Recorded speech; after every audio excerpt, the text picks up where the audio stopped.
Bab 141, Kehidupan Pribadi Rachel terungkap. Corey dan Rachel menikah setahun lebih lambat dari Jordan dan Hailey, jadi mereka sudah menikah selama 2 tahun sekarang. Jordan dan Hailey tidak berhubungan intim satu sama lain selama 3 tahun setelah mereka menikah. Jadi, Hailey belum hamil sampai saat ini. Namun, Corey dan Rachel adalah pasangan menikah rata-rata, dan secara logis, mereka seharusnya memiliki anak sejak lama jika mereka menginginkannya.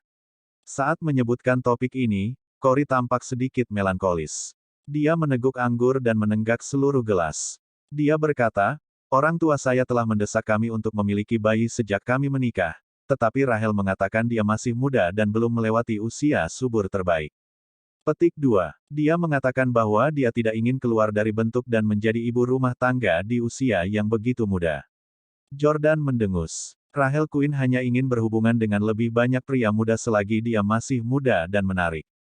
Petik 1. Beberapa wanita pulih dengan cepat setelah melahirkan, sementara beberapa membutuhkan waktu lama untuk pulih. Rachel adalah tipe orang yang mudah menambah berat badan tetapi berjuang untuk menurunkan berat badan. Dia tidak ingin menambah berat badan dan keluar dari bentuk karena dia percaya bahwa cowok muda tidak akan lagi jatuh cinta padanya jika dia menjadi gemuk dan tua, terlepas dari seberapa kaya dia mungkin. Corey tiba-tiba berkata, tapi Rachel tidak sengaja hamil setahun yang lalu. Tidak sengaja hamil. Jordan dan Victoria sama-sama terkejut pada saat yang sama karena mereka merasa bahwa masalahnya tampaknya lebih rumit dari itu.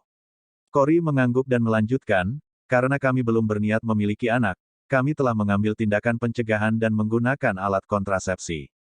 Mungkin, Lady Luke tersenyum padaku, Rachel hamil pada akhirnya. Petik 2. Pada awalnya Rachel menyembunyikannya dari saya, tetapi ketika saya menyadari bahwa dia merasa mual sepanjang waktu, saya terus bertanya kepadanya tentang hal itu, dan dia akhirnya mengakuinya. Petik 2. Tentu saja, saya senang dengan kehamilan Rachel, tetapi dia agak kesal karena dia tidak ingin menjaga bayinya. Saya sengaja menunda semua pekerjaan saya dan tinggal di rumah setiap hari untuk melayaninya dan membujuknya sebelum dia akhirnya mau menjaga bayinya.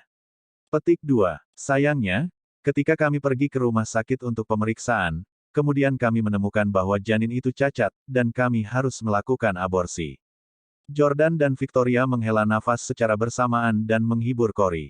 Namun, Jordan merasa hal ini tidak sesederhana yang Corey pikirkan.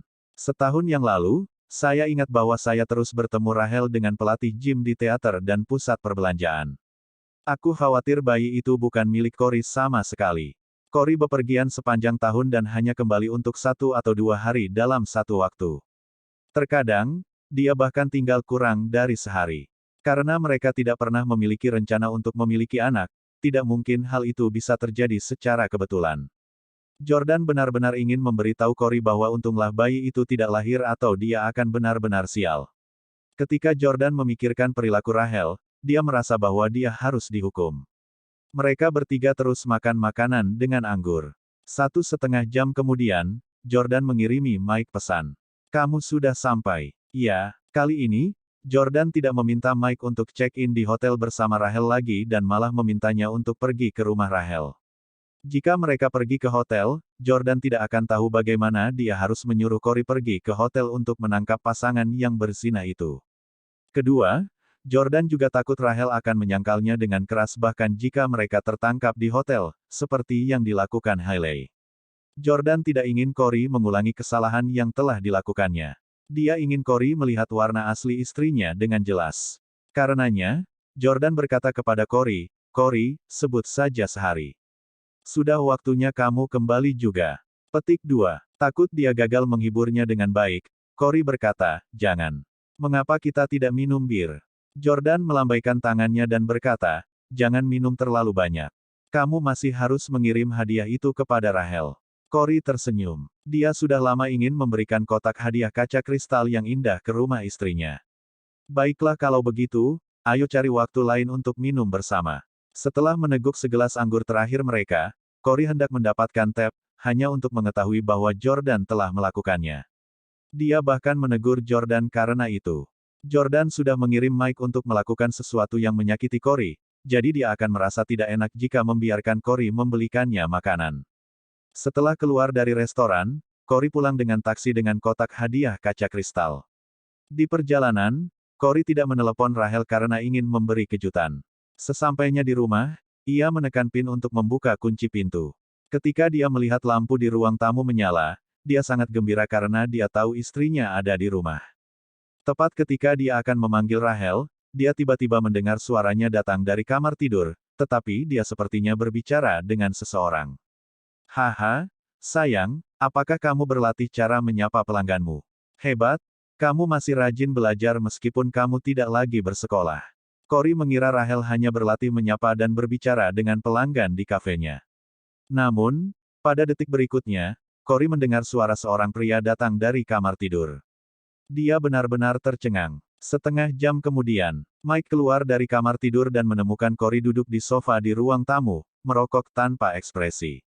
Oh, sialan, seru Mike. Ada apa, sayang? Rahel berjalan keluar ruangan dengan gaun yang terbuat dari kain tipis. Ketika dia melihat Cory, dia melompat ketakutan seperti anak kucing. Saya minta maaf. Mike meminta maaf kepada Cory sementara dia buru-buru melarikan diri. Di sisi lain, Cory tidak memukulnya dan malah terus merokok. Rahel tidak panik karena dia pandai berbohong.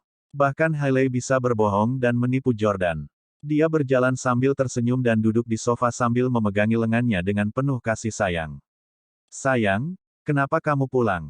Anda seharusnya memberitahu saya sebelumnya. Petik 2. Orang itu barusan adalah tutor pidato dan etiket yang saya sewa. Nah, Anda tahu saya telah mencoba untuk meningkatkan kemampuan berbicara saya. Petik 2. Namun, Cory tetap acuh dan terus merokok dengan wajah datar. Rahel melirik asbak di atas meja kopi untuk melihat bahwa sudah ada 5 puntung rokok di sana. Rahel ingat dengan sangat jelas bahwa dia telah membersihkan asbak sebelumnya. Seharusnya tidak ada satu puntung rokok sama sekali. Dengan kata lain, Cory sudah lama kembali.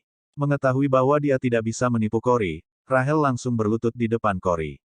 Suamiku, aku salah. Aku hanya kacau. Mohon maafkan saya. Rahel menangis, tapi Cory tidak bergerak sedikit pun. Setelah sekian lama, Cory akhirnya bertanya, sudah berapa kali kamu melakukan ini? Rahel mengangkat tangan kanannya dan bersumpah, aku bersumpah, ini satu-satunya waktu. Petik 2. Dia pasti pria kelima yang telah kamu selingkuhi, iya. Rahel tercengang dan malu ketika dia bertanya-tanya, apakah Cory tahu tentang kekasih yang pernah kumiliki di masa lalu? Dia tahu bahwa yang ini adalah yang kelima. Faktanya, Rahel telah tidur dengan lebih dari 5 pria dalam 2 tahun terakhir. Namun, Jordan hanya tahu 5. Hubi, aku tidak akan berani melakukan ini lagi. Mulai hari ini dan seterusnya, saya akan menemani Anda bekerja setiap hari. Apakah kamu tidak ingin anak-anak? Aku akan punya bayi denganmu, oke.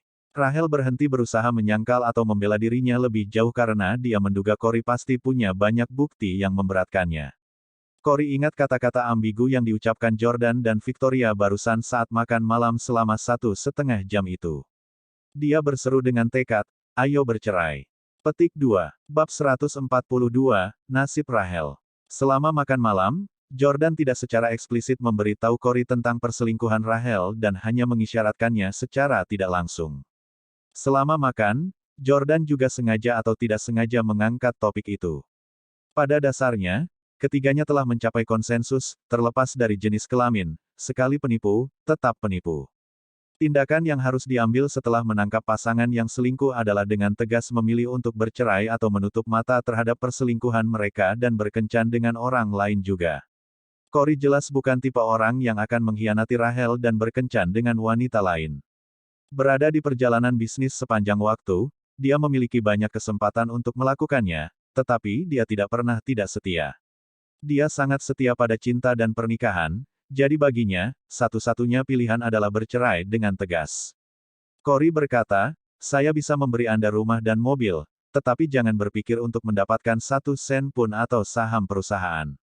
Petik 2. Bagi sebagian pria, rumah dan mobil adalah barang material, dan karir adalah yang terpenting. Selama dia bisa terus menghasilkan uang, dia bisa mendapatkan barang-barang ini kembali. Cory cukup baik untuk membiarkan Rahel memiliki rumah dan mobil karena mereka pernah menikah. Jika Cory yang selingkuh, Rahel pasti akan bersikeras bahwa dia menceraikannya tanpa mengambil 1 sen pun dari asetnya. Setelah Cory selesai, dia bangkit untuk pergi. Rahel tetap berlutut dan meraih kaki Cory dengan kedua tangan, menolak untuk pergi. Dia tahu dengan jelas bahwa begitu dia menceraikan Cory, dia tidak akan pernah bisa menjalani kehidupan mewah sebagai istri orang kaya lagi. Rahel berasal dari keluarga biasa, tidak seperti Hailey. Selain itu, dia juga memiliki kakak laki-laki dan bukan anak yang disukai. Dia juga tidak terlalu cantik, jadi akan lebih sulit baginya untuk menemukan pria lain, terutama setelah perceraiannya. Mustahil baginya untuk menikah dengan pria seperti Cory lagi. Cory memiliki potensi besar untuk menjadi miliarder di masa depan, karena dia sudah memiliki kekayaan puluhan juta pada usia 30. Setelah perceraian, akan sulit bagi Rahel untuk menemukan suami jutawan, dan dia mungkin harus mendapatkan mainan anak laki-laki yang akan memberinya makan. Rahel menangis terseduh-seduh. Ketika dia melihat kotak hadiah gelas kristal di atas meja kopi, dia mengira Cory pasti membawanya pulang. Hubi, kamu membawa pulang kotak hadiah kaca kristal ini untukku, bukan? Ini membuktikan bahwa kamu masih mencintaiku, kan? Saya baru saja membuat kesalahan yang akan dilakukan banyak wanita biasa.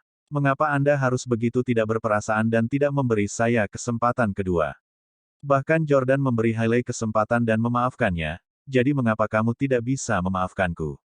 Cory memelototi Rahel dengan marah. Kamu tidak cocok untuk menyebut Jordan. Petik 2. Jordan memang memaafkan Hailey dan memberinya kesempatan, tapi apa yang terjadi pada akhirnya?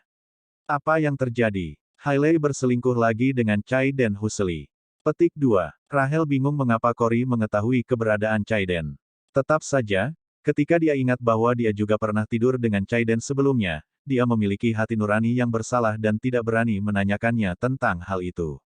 Rahel berkata, tidak, Hubi, mereka bercerai karena Jordan berselingkuh dari Hailey dengan sepupunya. Cory berpunuk dengan dingin. Nona Clarke, Presiden S Corporation, mengatakannya sendiri. Bagaimana mungkin itu tidak benar? Apakah Victoria Clarke memberitahumu itu? Rahel membeku sesaat, bertanya-tanya kapan suaminya bertemu Victoria. Rahel tidak lagi berusaha membela Hailey karena dia hampir tidak bisa menyelamatkan dirinya sendiri sekarang.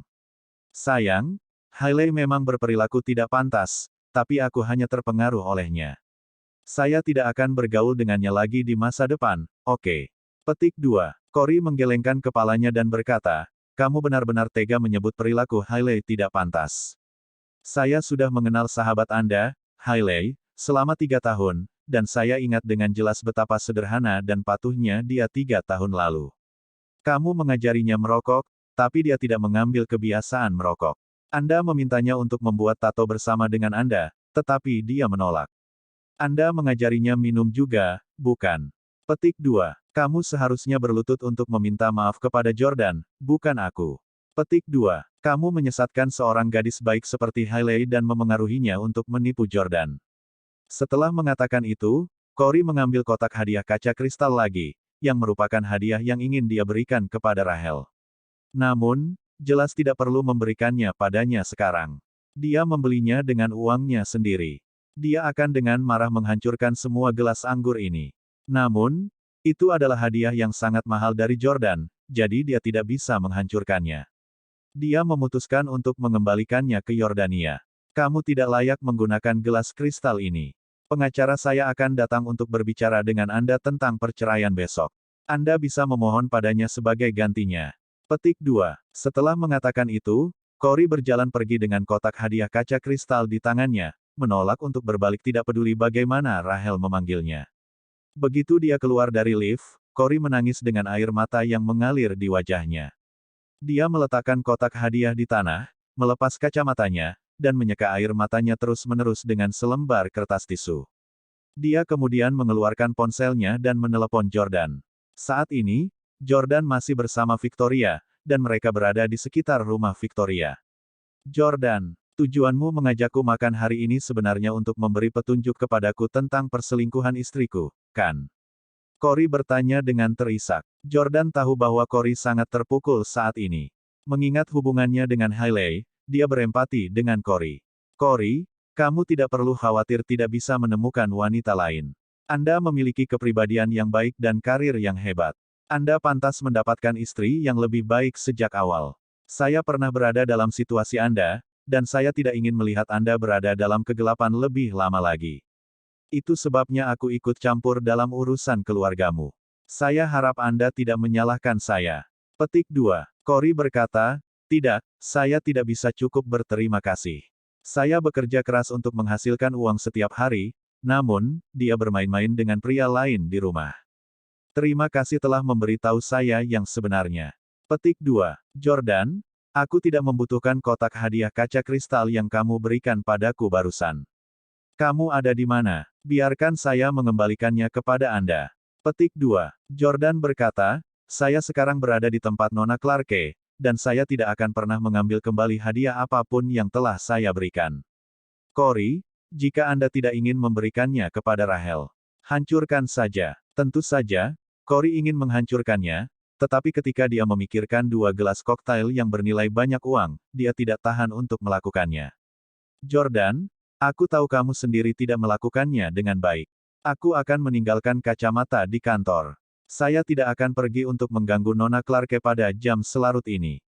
Saat Anda senggang, mampirlah ke kantor saya untuk mengambilnya. Setelah mengatakan itu, Cory menutup telepon. Apakah itu Cory? Victoria, mengenakan t-shirt Gucci hitam, menyerahkan segelas anggur merah kepada Jordan di apartemennya. Jordan mengambil segelas anggur merah dan mengangguk. Dia menangis terseduh-seduh. Mereka berdua sedang duduk di sofa di ruang tamu. Ada gelas anggur dan kotak cerutu di meja kopi, serta TV Sony Z9G seharga $60.000 dipasang di dinding di seberangnya. Film, The Great Gatsby, yang dibintangi Leonardo DiCaprio, sedang diputar di TV. Jordan sedang tidak ingin menikmati film itu. Dia berkata, saya tiba-tiba merasa bahwa ini terlalu kejam untuk Cory. Victoria berkata, Jordan, saya pikir Anda melakukan hal yang benar. Lebih baik untuk menangani hal-hal yang menyakitkan dengan cepat. Lagi pula, Cory dan Rachel tidak punya anak. Setelah mereka bercerai, mereka masing-masing dapat menemukan kebahagiaan mereka sendiri tanpa beban apapun. Mereka juga tidak akan lagi berhubungan satu sama lain. Saat menyebutkan hal ini, Victoria tiba-tiba teringat situasi Jordan. Jordan, maafkan saya karena usil, tetapi apa yang Anda rencanakan untuk dilakukan terhadap anak Anda yang belum lahir yang Anda bagikan dengan Hailey?